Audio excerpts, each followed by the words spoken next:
This story is titled, At Thanksgiving, My Parents Said We Sold Your Car to Pay for Your Brother's Honeymoon. You'll get over it. My brother smirked. I did get over it, but after I screwed their lives up. So I, 25 male, grew up with my parents treating me like I was an inconvenience from day one. No joke, like I was some NPC in the epic adventure game, starring my younger brother, 24 male, Dylan. Since I can remember, my folks made it painfully obvious I was just their trial run at parenting, while Dylan was their actual pride and joy. The favoritism wasn't even subtle. We're talking full-on, one kid gets everything, the other gets scraps type situation. When Dylan wanted the newest gaming system, my parents would literally camp outside the store to be first in line. I remember one Black Friday when they left at 1 a.m. to secure a PS4 for him, then made a whole ceremony of giving it to him. Meanwhile, when I needed new shoes because mine had literal holes, my mom told me to stop being so hard on your things. The worst part wasn't even the material stuff. It was how they treated me like I was invisible or worse, a problem. My mom would literally shove me out of family photos to get just one with Dylan, like I was ruining the shot by existing. My dad referred to me as the other one when talking to his friends. Dylan's on the honor roll again, and the other one's doing whatever. I had a name, but apparently it wasn't worth remembering. At dinner, Dylan got his favorite meals while I was told to eat what's on your plate or go hungry. If I didn't like something or wasn't hungry, I was ungrateful and difficult. But if Dylan didn't want what was served, my mom would jump up and make him something else. She would literally cook his favorite food even if it was at 1 a.m. My high school graduation, they showed up 30 minutes late because Dylan had a recreational soccer game that ran long. They missed me getting my diploma and giving my speech. Yeah, I was actually salutatorian. Not that they ever mentioned it to anyone. This was the pattern for literally my entire life. From birthdays, Dylan got weekend-long celebrations with friends. I got a mumbled happy birthday if they remembered. To college, Dylan got a full ride paid by my parents. I was told college is overpriced anyway, and took out crippling student loans. So yes, and that's not all BTW, but you get the picture. Despite all this, or maybe because of it, I busted my ass to be self-sufficient. I worked multiple jobs through high school and college. Started at fast food, moved up to retail, then landed a decent office job during my junior year of college. I scraped by, paid my own rent, bought my own food, and somehow maintained a 3.8 GPA in computer science. My biggest achievement was saving enough to buy myself a used Ford F-150. Nothing fancy, about 8 years old with 80,000 miles, but it felt damn good knowing it's mine. I found it on Craigslist, negotiated with the owner, arranged my own financing through my credit union, and made every payment on time. It took me 3 years of monthly payments, but I finally paid it off last spring. That truck meant everything to me, not just because it was transportation, but because I had built something for myself. Meanwhile, Dylan was living his best life on our parents' dime. He dropped out of the college they paid for after 3 semesters because the professors didn't understand his learning style. Couldn't hold a job longer than 3 months because managers were always out to get him or jealous of his potential. He was still living at home at 19, rent-free, with my parents doing his laundry and cooking his meals. The crazy thing is, I wasn't even bitter about it for a long time. I just accepted that they won't change. I figured my parents had their favorite, and there was nothing I could do about it. I focused on building my own life, staying out of their way, and limiting contact to major holidays and occasional obligatory family events. I even tried to be cool with Dylan. It wasn't his fault our parents were the way they were, right? But he soaked up all that special treatment and turned into exactly the entitled jerk you'd expect. He'd borrow money from me and never pay it back. He'd make fun of my truck while driving the car our parents bought him. He'd talk down to me about my lame job while having no job himself. I kept thinking maybe as we both got older, things would change. Maybe my parents would eventually see that I was actually doing well for myself, while Dylan was still mooching off them. Maybe they'd realize their mistakes. Stupid, right? Some people never change, and my family proved that in the most messed up way possible. You might be wondering why I still went to family events or tried to maintain any kind of relationship with these people. Honestly, some twisted part of me still wanted their approval. Classic psychology. The kid who gets ignored tries harder for attention. Plus, my grandparents were actually decent people who I wanted to stay connected with, and family gatherings were the main way to see them. So that's how I ended up driving my beloved truck to my parents' house last Thanksgiving, about to get the shock of my life. So last Thanksgiving rolled around right after I got back from a week-long work trip. My company had sent me to a conference in Chicago, and I was hoping my parents might actually acknowledge it as an achievement. I'd left my truck parked at my apartment complex while I was gone, figuring it would be safe there. When I got back late Wednesday night, I was exhausted from travel and just crashed. Thanksgiving morning, I went out to my parking spot to grab something from my truck and it wasn't there. My first thought was that it had been stolen. I spent the next 2 hours frantically calling the apartment complex security, then the police, filing a report for a stolen vehicle. The cops told me they'd look into it, but not to get my hopes up. Still dealing with this nightmare, I almost bailed on Thanksgiving dinner. Had my finger hovering over the text to make up some excuse about work or being sick. But for some reason, I convinced myself that maintaining the relationship was important. They're still your family, I kept telling myself. Man, what a joke that turned out to be. So I called an Uber to take me to my parents' place, still stressed about my missing truck, but figuring I'd deal with it after dinner. Dylan had recently gotten engaged to his girlfriend of 6 months. Yeah, moving real fast there. And I figured I'd be civil despite not really liking her. This chick, let's call her Amber, came from serious money. She had that look rich girls get like she's doing you a favor by acknowledging your existence. But whatever, not my circus, not my monkeys. As the Uber pulled up to my parents' house, I noticed something odd. Dylan and my dad were washing a car in the driveway that looked suspiciously similar to the one Amber's father drove. Great. The in-laws were already there. Walking into that house was like stepping into some bizarre alternate reality where I was the unwanted guest rather than, their actual son. "Where's your truck?" my dad asked casually as I came in, like he was just making conversation. I tensed up immediately. "Someone stole it. I just filed a police report this morning," I said, watching their reactions carefully. My mom and dad exchanged this weird look, and Dylan suddenly became very interested in his phone. "Well, that's terrible," my mom said, but something in her tone was off. Before I could press further, she bustled off to the kitchen, saying dinner was almost ready. The meal itself was horrible like usual. Talks about the wedding, and my dad loudly telling everyone how Dylan would be running his own company soon once he finds his path. I was distracted, still thinking about my truck. I tried to mention the work conference I'd just attended, an actual achievement based on merit, but my mom cut me off mid-sentence to ask Dylan if he wanted more stuffing. It was the same old routine I'd experienced my whole life, just amplified by Amber's presence. Then, as they were serving dessert, my dad cleared his throat and looked at me with that smug face he gets when he's about to ruin my day. "About your truck," he said. "We should probably tell you that it wasn't actually stolen." I froze. "What do you mean it wasn't stolen?" My dad actually chuckled, like this was some kind of joke. "We sold it while you were on your trip." I remember my stomach dropping to the floor. Then I was trying to process what I was hearing. "You did what?" I asked. That's when the whole story came tumbling out, each detail worse than the last. They had sold my truck. Not just sold it, they had used the emergency key to my apartment that my mom still had, which I'd completely forgotten about, broken in while I was in Chicago, stolen the title from my filing cabinet, driven my truck away, and sold it without my knowledge or consent. Why? Because they wanted to surprise Dylan and Amber with a lavish wedding gift and needed quick cash. They'd already promised to pay for a dream destination wedding and honeymoon in Cancun, but realized they couldn't afford it after putting down non-refundable deposits. So instead of admitting they'd overextended themselves, or God forbid, asking Delanto to scale back his plans, they decided stealing from me was the logical solution. "I filed a police report this morning," I said, my voice oddly calm considering my world was imploding. "God, do you not even feel bad about it?" My dad waved his hand dismissively. "It's okay, just call them back and tell them you found it. No big deal." The way they explained it was so casual, like they'd done me a favor.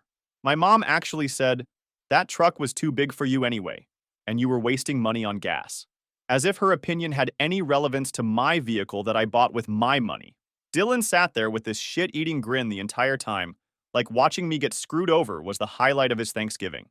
He actually had the nerve to say, "You'll get over it, bro. It's just a truck." This from the guy who threw a tantrum when my parents got him the wrong color iPhone. I wish I could say I flipped the table, told them all to go to hell, and stormed out dramatically. That's what they deserved. But I was so blindsided, so completely stunned by the magnitude of what they'd done, that I just sat there quietly as my blood boiled. Then I asked how the hell did they even sell it when it's not in their name. That's when they got uncomfortable. My dad mumbled something about still being on the insurance. I wasn't, I had my own policy. And my mom quickly changed the subject to wedding plans. I didn't make a scene, didn't even finish my food. I just got up, grabbed my jacket, and walked out. No one tried to stop me. My mom called out something about, "Don't be so sensitive," but I didn't even turn around. I had to call an Uber since, my truck was gone. I spent the whole ride back to my apartment in a state of numb disbelief, trying to figure out how they'd pulled this off legally. They thought they would get away with this because of family. They thought I would just take it, like I'd taken every other unfair, messed up thing they'd done my entire life. I was going to make them face consequences for once in their entitled lives. The next morning, I got up early and went into research mode. First call was to the DMV to figure out how the hell they'd managed to transfer the title. Turns out my signature had been forged on the title transfer.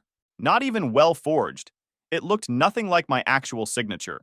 But apparently the DMV worker hadn't bothered to verify or compare it to anything. My parents had just waltzed in, handed over a title with a fake signature. And that was that. The truck had been sold for $12,000 cash, way below its actual value of around $18,000 to $20,000. I'd paid $24,000 for it 3 years ago, kept it in perfect condition, and the market for used trucks was actually pretty hot at the time. They'd basically given it away because they needed quick cash for Dylan's wedding. The DMV confirmed the new owner was some guy named Robert, my dad's poker friend, who owned a local hardware store. And just when I thought things couldn't get worse, came the biggest fuck slap to my face. While looking through my files to find the original truck documentation, I noticed some credit card statements I didn't recognize. At first, I thought they were sent to me by mistake. They had my name on them, but the accounts weren't ones I remembered opening. I have exactly 2 credit cards that I use responsibly. I'm super careful, so seeing these statements with my name on them set off major alarm bells. I immediately pulled my credit report. You know that feeling when you think you're about to get punched, but instead someone hits you with a baseball bat? That's what looking at my credit report felt like. There were 3 credit cards and a personal loan in my name that I knew nothing about. Total debt, just over $35,000. Some of the charges went back almost 3 years, to when I was in college. I almost threw up. The credit utilization was maxed on all the cards, minimum payments were barely being made, and there were even a couple of late payments that had tanked my credit score. No wonder I'd been denied for an apartment I tried to rent a few months back. My credit was trashed, and I hadn't even known it. I spent the next week gathering evidence. Called each credit card company, requested complete statements going back to when the accounts were opened, and documented everything. The paper trail was crystal clear. Addresses on the accounts were my parents' house, phone numbers were theirs, even the email on one account was my dad's, but with my first initial added to make it look like mine. The purchases were insane. Expensive electronics, including a $1,200 gaming PC for Dylan, furniture, including a $2,500 leather sectional currently sitting in my parents' living room, plane tickets, including 2 round trips to Vegas for my parents' anniversary, even a damn hot tub installed at my parents' house last summer, which they'd told extended family was a deal they couldn't pass up. There were also numerous charges from Dylan's favorite restaurants and gaming stores. But the most infuriating part? There were regular payments to Dylan's credit card bills. They were using fraudulent credit in my name to pay off Dylan's legitimate debts. It was like a twisted financial shell game where I was the only loser. I found the loan documents too. A personal loan for $15,000 taken out in my name about 2 years ago. The signature was obviously forged, but again, no one had verified it. The money had been deposited directly into my parents' joint checking account. The reason for loan section listed emergency medical expenses, which was complete bullshit. No one in my family had been hospitalized or had major medical issues in years. I was beyond pissed. This wasn't just about my truck anymore. This was systematic identity theft that had been going on for years. They had been treating my identity and credit as their personal piggy bank while I worked my ass off to be financially responsible. It all made sense now. Every time I'd mentioned my good credit score in the past, my dad would change the subject. When I talked about eventually wanting to buy a house, my mom would say things like, "You should wait until the market cools down," or "Renting gives you more flexibility." They weren't giving me life advice. They were trying to keep me from discovering what they'd done to my credit. The worst part was realizing how methodical it had been. This wasn't a one-time desperate act. This was calculated, ongoing fraud perpetrated by my own parents against me, their son, while they continued to spoil Dylan rotten with the proceeds. They had started small with one credit card, and when there were no consequences, they'd gotten bolder and bolder. I dove deeper into the timeline and realized something else disturbing. The fraud had escalated significantly right around the time Dylan got engaged. The personal loan was taken out 2 weeks after Dylan proposed. A new credit card was opened the day after they announced the wedding date. They had been using my identity to finance Dylan's wedding and their promises to his fiance's family. I organized everything into folders. One for the truck theft, one for each fraudulent account, one for the forged loan. I made copies of everything. I documented dates, amounts, and specific transactions. I built a case so solid that not even the most family-oriented cop or judge could dismiss it. I also changed all my passwords, put freezes on my credit with all 3 bureaus, and set up fraud alerts. Then I changed the locks on my apartment.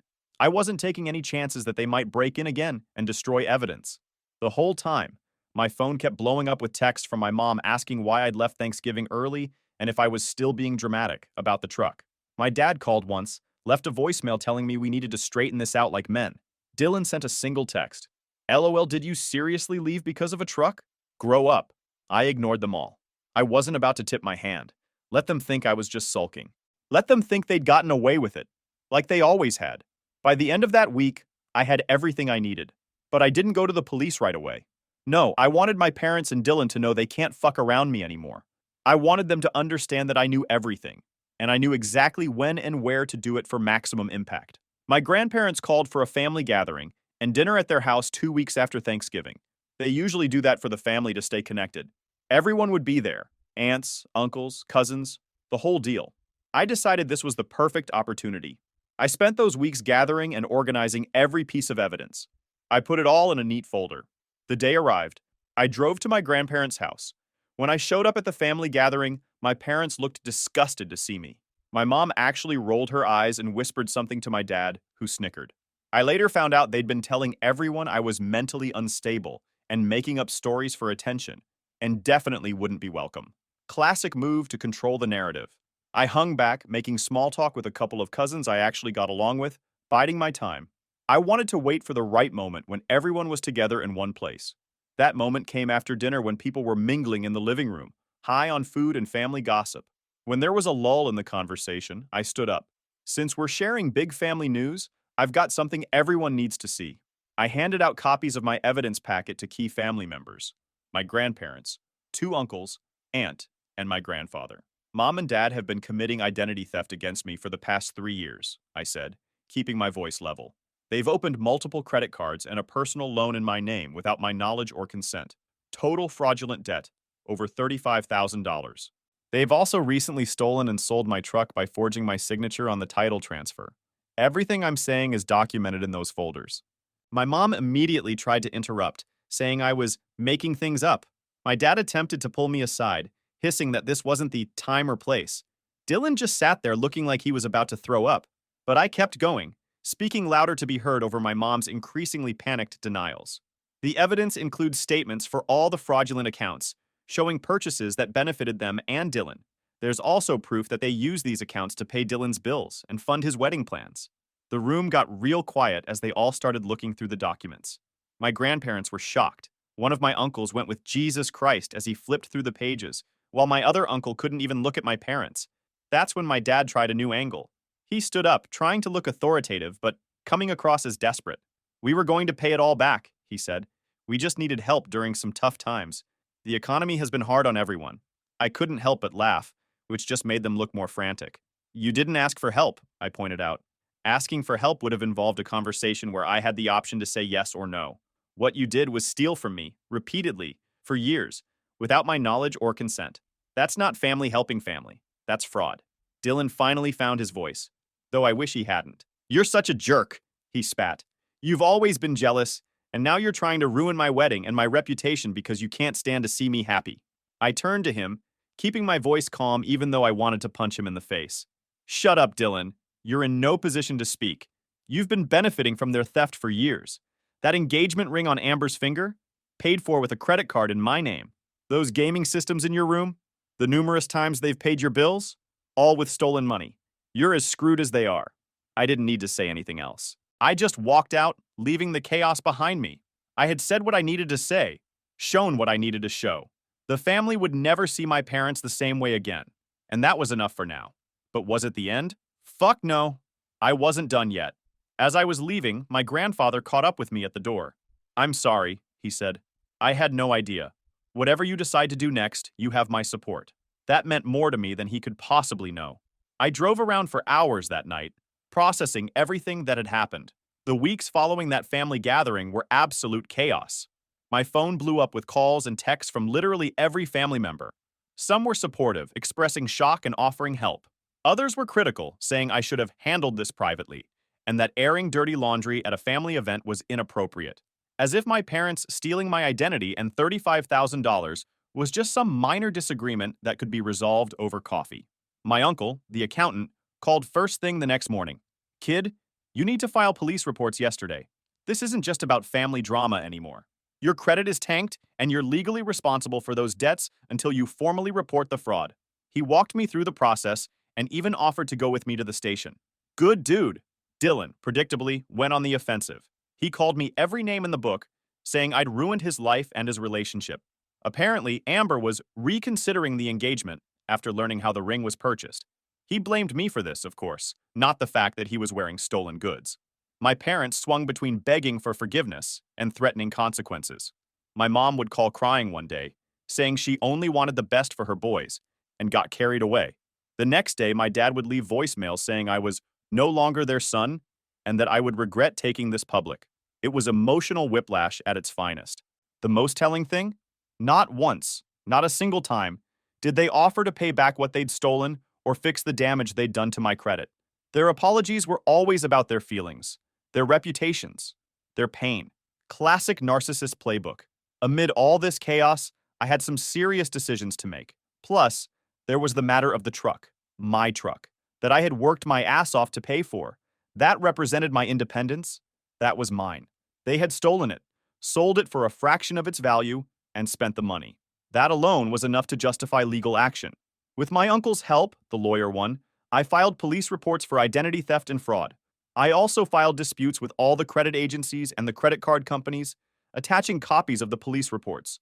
I won't bore you with the process because it was a nightmare. Hours on the phone with credit agencies, multiple visits to the police station, paperwork that never seemed to end. It took weeks just to get the fraudulent charges removed from my credit report, and even then, the damage to my credit score remained. A score I'd worked so hard to build since college, destroyed by my own parents. My parents didn't think I'd go through with it. They thought the family card would trump everything else. They were wrong. When they received official notice that they were being investigated for multiple felonies, the tone changed. Suddenly, they wanted to work something out. My dad called my uncle, asking him to talk some sense into me. They even tried to get my grandparents to intervene. But to their credit, my grandparents stood firm, saying that legal consequences were appropriate given the circumstances. 3 months of legal battles later, my parents were facing serious charges. The evidence was overwhelming. The forged signatures didn't even remotely match mine. The accounts were clearly opened without my knowledge, and the truck title transfer was blatantly fraudulent. They didn't have a leg to stand on legally. They ended up taking a plea deal. No jail time, but 5 years probation, mandatory financial counseling, and most importantly, full restitution. They had to pay back every penny they'd stolen, plus the full value of my truck, plus legal fees. All told, they owed me just over $80,000. Where would they get that kind of money? I didn't know and didn't care. They'd have to figure it out. Maybe they could sell their house, cash in retirement accounts, borrow from relatives they hadn't alienated yet. Not my fucking problem. Dylan's fancy wedding got canceled. Amber made the wise decision by bailing on him. Dylan blamed me for this, of course, sending occasional texts about how I'd ruined his big day. I just laughed and got happy for Amber at this point. I moved to a new apartment, changed my phone number, and focused on my career. The only family I stayed in touch with were my grandparents, and the uncle who helped me with the legal stuff. The rest could think whatever they wanted. I was done explaining myself or seeking approval from people who didn't have my best interests at heart. The legal resolution took nearly a year to finalize. By the time it was done, I was emotionally exhausted but financially vindicated. I used the restitution money to clear the remaining fraudulent debt and invest the rest. Between that and a promotion at work that came through right around the same time, I was finally building the life I deserved. My credit score was still recovering, but with all the fraudulent accounts removed and perfect payment history going forward, it would eventually get back to where it had been. More importantly, I had put extensive credit freezes and monitoring in place to ensure nothing like this could ever happen again. There were nights I lay awake questioning if I'd done the right thing. Was pursuing legal action against my own parents going too far? Should I have tried harder to work things out privately? Was I, as some relatives suggested, being vindictive rather than seeking justice? But then I'd remember how casually they'd announced selling my truck, how they'd used my identity for years without remorse, how they'd prioritize Dylan's wants over my fundamental rights. And I knew I'd made the only choice I could live with.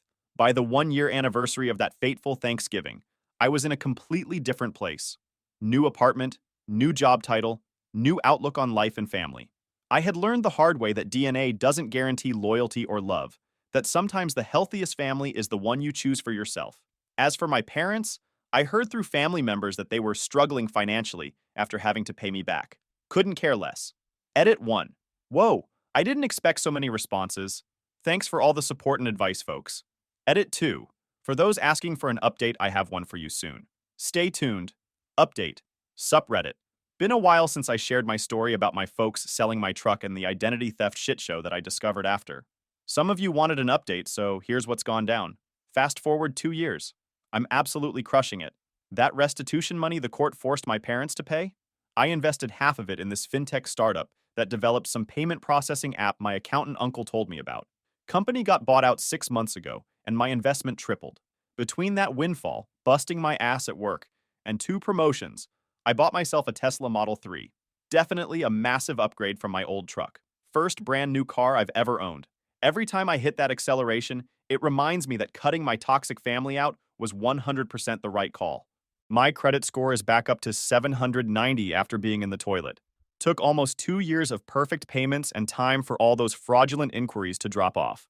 I check that shit religiously now and keep freezes on my credit reports. Nobody's ever touching my finances again. Haven't spoken to my parents or Dylan in those 2 years. Complete radio silence. My grandpa keeps me updated, though. Turns out there were some pretty sweet consequences for their bullshit. After the court case wrapped up, my parents became local pariahs. The judge made them pay full restitution plus damages, totaling around $60,000. They also got 5 years probation and had to attend these financial counseling sessions that my uncle said were basically "Don't Steal 101." The cherry on top? My dad had to come out of early retirement and take some shit job at half his old salary. They had to sell their suburban 4-bedroom house and downsize to a crappy condo in the bad part of town. Dylan moved in with them because, surprise, Dylan still can't hold down a job longer than a few months. Most of their friends ditched them after the whole spread. I was doing my thing, living my best life, building my career. Then last month, I got a call from a number I didn't recognize. It was my mom calling from someone else's phone since I blocked all their numbers.